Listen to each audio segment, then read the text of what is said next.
you guys! Today I'm going to be showing you how to play iMessage games on your iPhone. You can install and play iMessage games on your phone, and you can challenge your contacts to play with you. This is going to be a really fun way to pass the time, and it's super easy to do, so I'm going to go over how to do this today. Something to remember is that your contact also has to download the game as well, but they'll be given the option to once you challenge them to that game. So the first thing we're going to do is open up our iMessage and select the contact we would like to challenge to the game. Then on the left hand side, we're going to select that plus symbol.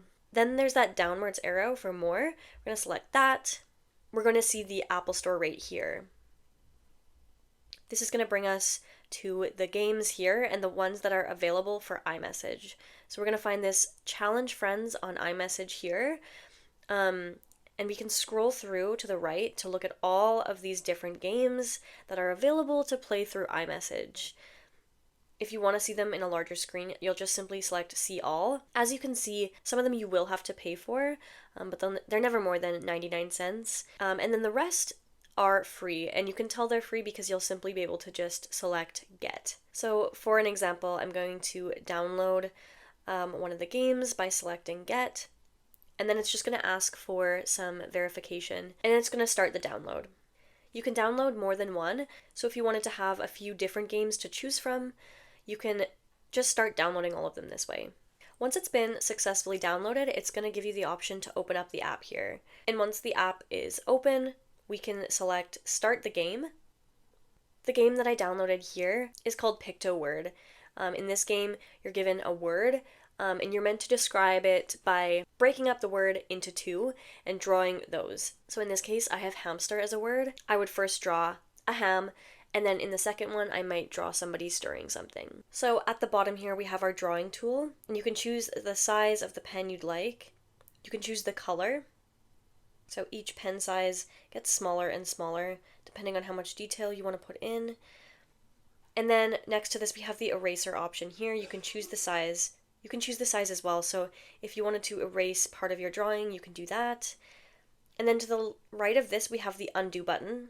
And then next to this, we can either delete the full picture on the left side, and if we wanted to delete the full picture on the right side, we can do that as well. Once you're finished, you'll select send, and then it's time for your contact to respond back. The other one I downloaded was Cobi Hoops. So when I open this, it's just going to give me some step-by-step instructions on how to play this one. So you touch anywhere to start, you pull back to aim, and you let go to shoot.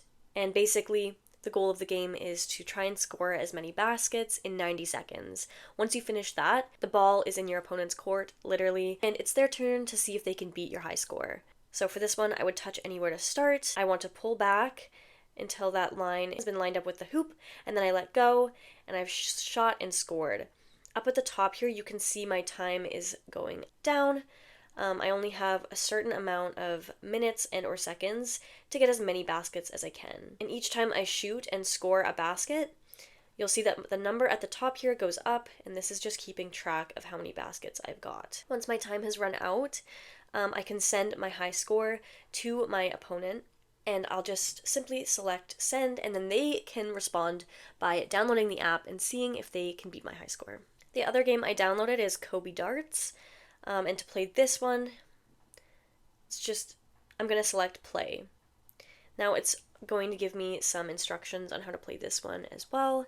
I'm going to touch to start, I'm going to press and move to aim, and I'm going to let go to throw. I can use these crosshairs for accurate aim as well. And just as before, once I've gotten my high score, it's going to send this to my contact. They're going to be able to challenge me back and try to beat my high score. So I'm going to grab the dart, I'm going to line it up here, and I'm going to let go and throw, and hopefully get a bullseye. I have 3 darts to throw, and I'm going to try and get the highest score that I possibly can. If you didn't know the rules of darts, you could click on the rules here, and it would just let you know how to play and what those numbers mean. Then I have that option to send my score to my contact, and they can respond. Alrighty, you guys, that's it for today's video. I hope that you found all this information helpful. Thanks so much for watching. I will see you guys in the next video.